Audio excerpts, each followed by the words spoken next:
বেশ কিছুদিন আগে একটা চকলেট কেকের আইসিং শেয়ার করেছিলাম আর আজ তার ডেকোরেশনটা শেয়ার করছি। হ্যাঁ, মানছি একটু লেট হচ্ছে, কিন্তু তোমরা ডেকোরেশনটা দেখলে বুঝতে পারবে ডেকোরেশনটা কতটাই ইউনিক। বেশি বকবক না করে ডেকোরেশনের কথাই শুরু করা যাক।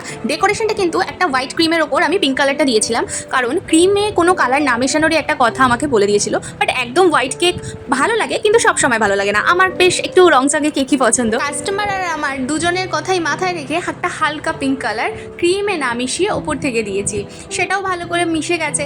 এবারে আমি কাস্টমার থেকে জেনেছিলাম তার ডিমান্ডটা কি। ডিমান্ড যেরকম ছিল সেরকম অনুযায়ী কেকটা বানাচ্ছিলাম, কিন্তু আমার কোথাও যেন একটা মনে হলো যে কেকটা ভালো লাগছে না।